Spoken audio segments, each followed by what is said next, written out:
हनुमान जी, 2 शिवलिंग, विभीषण को लात मार के धनुषकोडी, 1800 लोग मर गए। हॉन्टेड राम भगवान ने राम से पूरा माता को।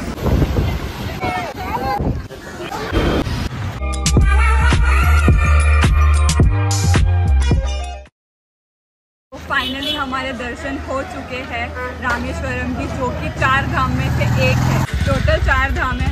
पहला है द्वारका, दूसरा है जगन्नाथपुरी, तीसरा है बद्रीनाथ और चौथा है ये रामेश्वरम।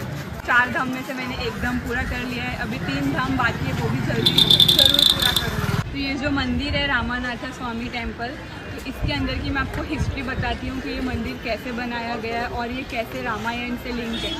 तो जब राम भगवान रावण का वध करके यहाँ पे आए थे, तो उनको अपने पापों का प्रायश्चित करना था। मतलब उनको शिव भगवान को, लॉर्ड शिवा को प्रे करना था कि उन्होंने रावण को मारा तो उन्हें माफ़ कर दो। तो उन्होंने हनुमान जी को कहा कि कैलाश पर्वत से जाके शिवलिंग ले आए, लेकिन हनुमान जी को वो शिवलिंग लाने में देरी हो रही थी। इसके लिए सीता माता ने खुद अपने हाथ से रेती से एक शिवलिंग बनाई।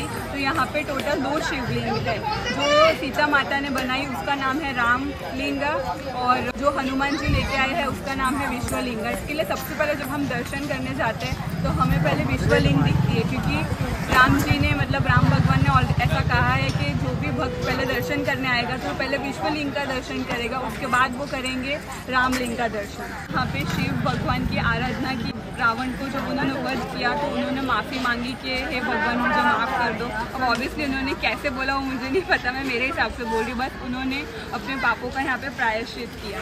रामेश्वरम में जो ज्योतिर्लिंग है, जो कि तमिलनाडु में है, वो 12 ज्योतिर्लिंग में से एक ज्योतिर्लिंग है। तो अभी हम हो चुके हैं रेडी और हम लोग ने रिक्शा किया है, जो यहाँ की फेमस 6-7 जगह है वहाँ घुमाएंगे और धनुषकोडी भी लेके जाएंगे। तो चलो बस चलते हैं। ये रोड बहुत ज़्यादा पीसफुल था और बहुत ब्यूटीफुल लग रहा था, और ये जो रोड है वो तो उससे भी ब्यूटीफुल है क्योंकि इसके आजू बाजू समुंदर है। जब हम इसके बीच से निकल रहे थे तो इतनी ठंडी ठंडी हवा चल रही थी और इतना ब्यूटीफुल लग रहा था ना मोमेंट। और हम यहाँ रुक के फोटो नहीं खिंचा सके क्योंकि हम रिक्शा में थे, तो आप ज़रूर रुकना और खिंचवाना। इस मंदिर को विभीषण मंदिर भी कहा जाता है। वैसे तो यहाँ पे अंदर फ़ोन अलाउ है नहीं, लेकिन मैं चुपके से लेके गई थी क्योंकि कोई था नहीं।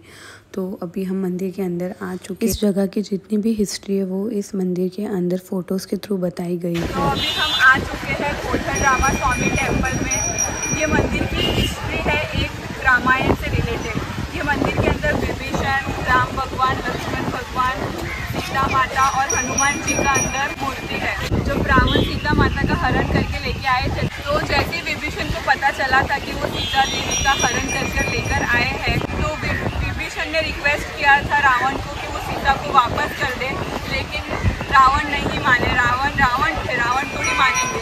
तो फिर रावण ने विभीषण को लात मार के निकाल दिया। ऐसा हमने अंदर पढ़ा है। तो उनको लात मार के निकाल दिया। तो फिर उसके बाद में विभीषण आए थे यहाँ पे राम भगवान की शरण में कि तुम मुझे मतलब एक्सेप्ट कर लो, मैं आपका भक्त हूँ और मुझे उस पापी के साथ नहीं रहना है, क्योंकि वो जो कर रहे थे वो पाप थे, वो असत्य था।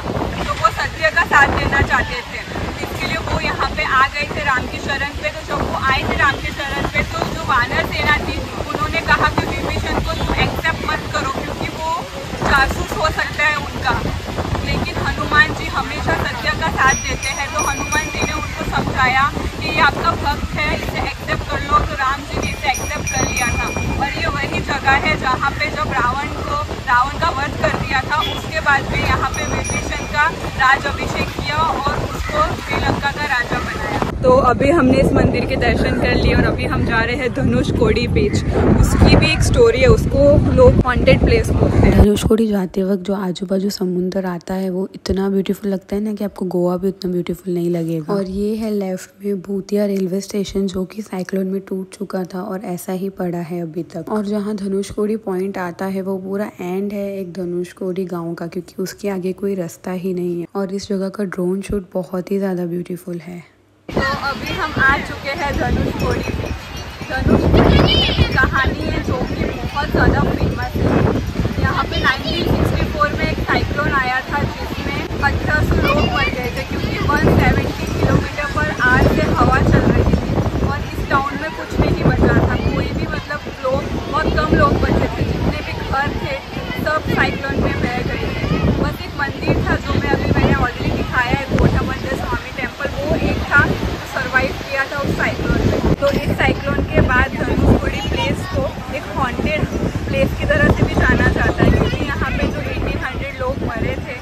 साइक्लोन में, तो ऐसा कहा जाता है कि लाइक उनकी आत्मा भटकती है। और ये धनुषकोडी बीच पे या फिर ये प्लेस पे आप शाम के 5-6 बजे के बाद नहीं आ सकते। जैसे अंधेरा हो जाता है तो यहाँ पे कोई अलाउ नहीं करता है आने को। यहाँ पे सिर्फ आप सुबह से लेकर दोपहर तक जब तक उजाला है तब तक ही आ सकते हैं। तो साइक्लोन के बाद गवर्नमेंट ने अनाउंस कर दिया कि कोई भी इंसान यहाँ नहीं रह सकता है।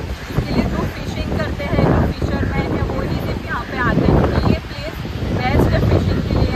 और यहाँ पे है ओशन, ये साइड है इंडियन ओशन और ये साइड है बे ऑफ बंगाल।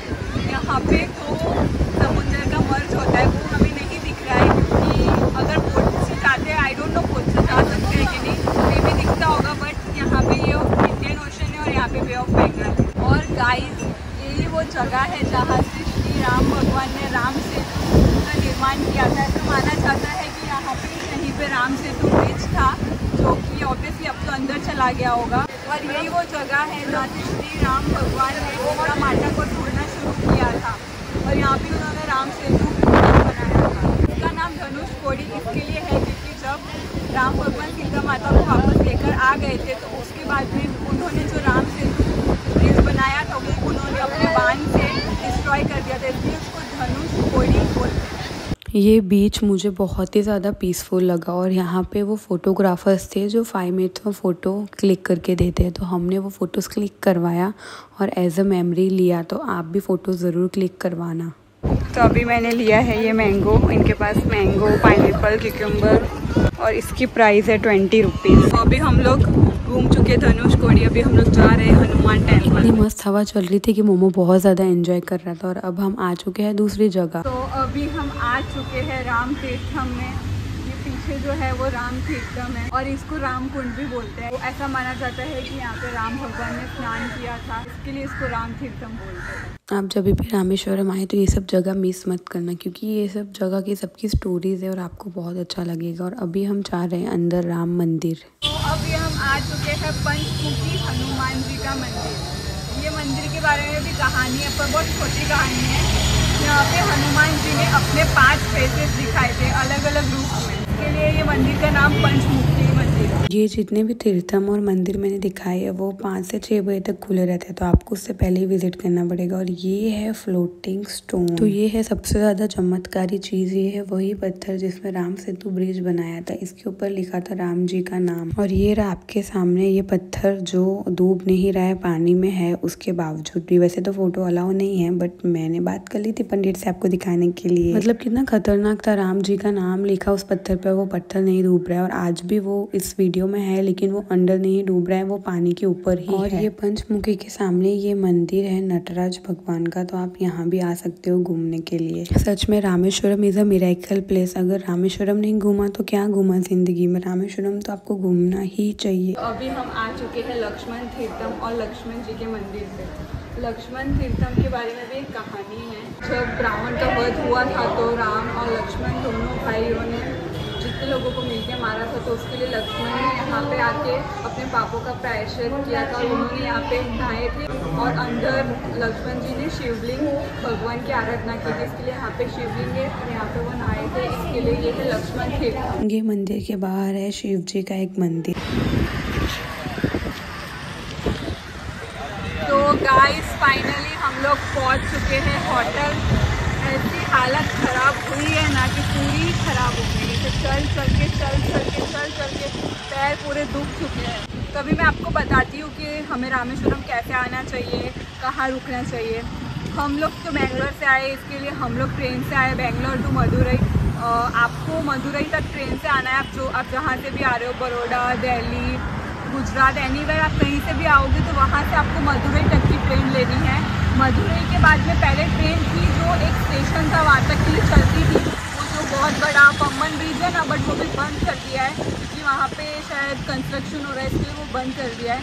तो आपको मदुरई से या तो आप बस ले सकते हो या तो फिर आप कैब कर सकते हो। ये ऑप्शन है आपको मदुरई से रामेश्वरम तक आने के। तो रामेश्वरम में आके हमने 2 होटल एक्सप्लोर किए। पहला है होटल रामेश्वरम ग्रैंड और दूसरा है द रेसिडेंसी टावर्स, जिसमें हम रह रहे हैं।